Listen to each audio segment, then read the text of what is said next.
Sekarang kita coba mengenal pernyataan-pernyataan dalam bahasa Inggris ya. Jadi kita mencoba untuk membuat pernyataan yang sehari-hari sering kita ucapkan dalam bahasa Inggrisnya tuh bagaimana gitu kan. Jangan lupa untuk diikutin juga ya ketika diucapkan langsung ikut mengucapkan juga secara mandiri.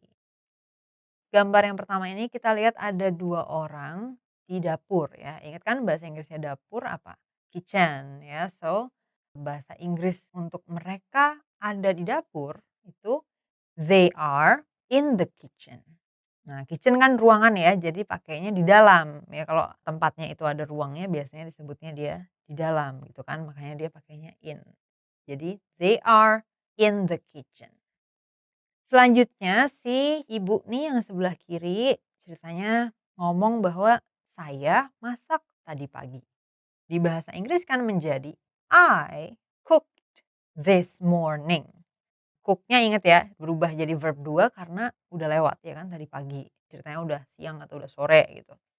Terus this morning itu kata-kata this itu biasanya untuk kata tadi ya, untuk menyebut tadi itu pakai kata this.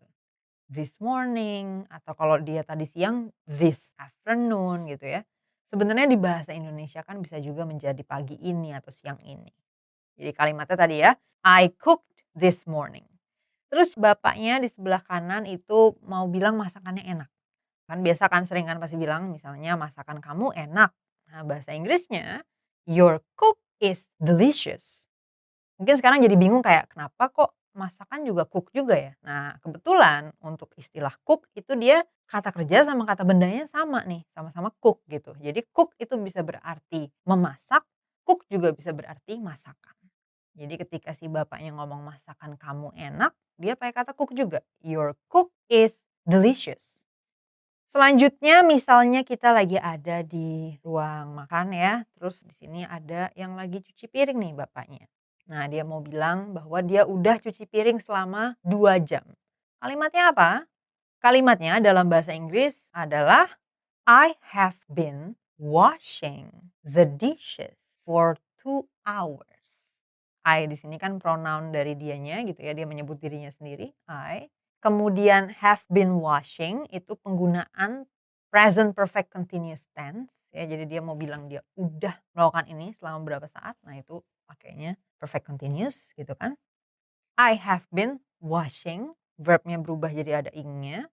The dishes itu nunjukin piring-piringnya gitu kan, the dishes. For 2 hours, selama 2 jam. Jadi selama tadi pakainya for ya, kata hubungnya. That's it, I have been washing the dishes for 2 hours. Kemudian ada satu lagi orang di sana di meja makan lagi asik-asikan main games. Nah, misalnya dia main gamesnya juga udah 2 jam. Kalimatnya menjadi I have been playing games for 2 hours. Sama kan ya kalimatnya karena sama-sama cerita tentang dia udah menjalankan suatu aktivitas selama beberapa saat. Nah, makanya sama-sama pakai present perfect continuous. Selanjutnya lagi, ada ibu-ibu lagi ngangkatin jemuran ya. Nah, dia mau bilang bahwa saya akan membawa baju ini ke dalam rumah. Bahasa Inggrisnya apa? Bahasa Inggrisnya I am going to take these clothes inside. Inside itu berarti ke dalam ya. Ke dalam itu in konteks ya, dalam konteks dianya lagi di mana gitu. Dalam konteks ini kan kita lihat nih, oh dia di luar rumah. Jadi kalau dia bilang inside, kita udah tahu bahwa dia mau naruh itu berarti ke dalam rumah gitu. Karena dia keberadaannya di luar rumah. Kalau dia misalnya di luar suatu gedung sekolah, terus dia mau ngomong bawa baju ke dalam, maka itu kita tahu bahwa konteksnya dia mau bawa ke dalam gedung sekolah. Gitu ya. Jadi kata inside itu nggak perlu ditambahkan dengan ruangannya itu sendiri. Misalnya inside house gitu, nggak perlu. Karena dia udah berada di dalam konteks itu, sekaligus langsung ada pengertian dari ruangannya gitu, dari tempatnya gitu kan, dari lokasinya.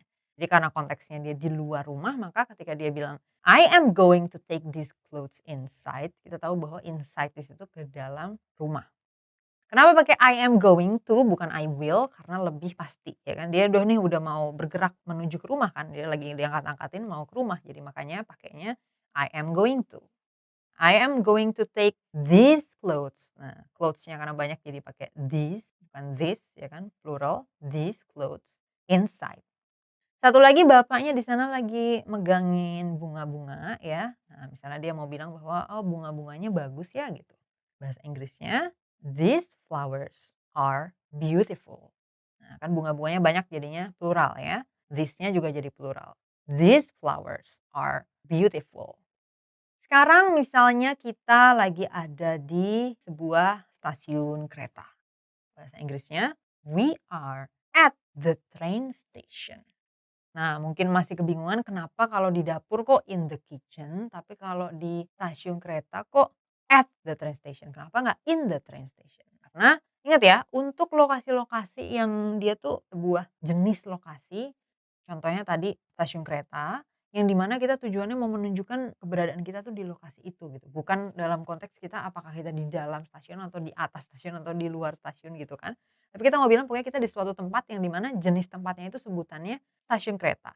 Hal yang sama kalau kita ngomong kita lagi di rumah, jenis lokasi rumah kita akan nyebutnya at the house. Tapi kalau kita mau bilang kita di dalam rumahnya dan memang fokus informasinya di situ, kita bilangnya I am in the house.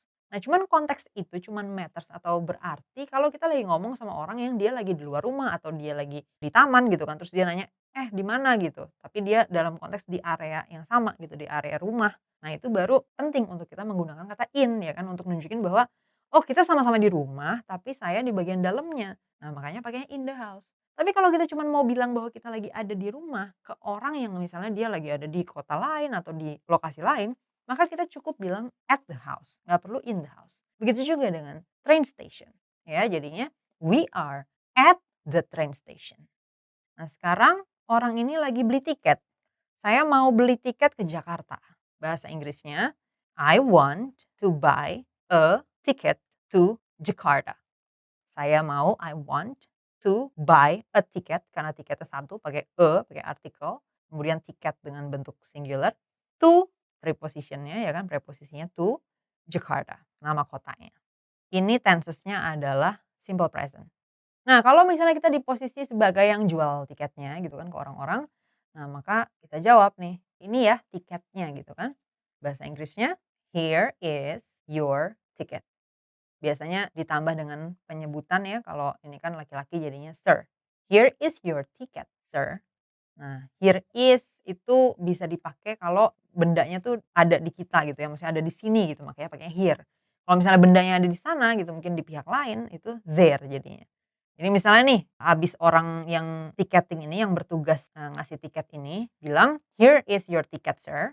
Terus ternyata si bapak-bapak ini misalnya nggak denger, jadi masih meleng.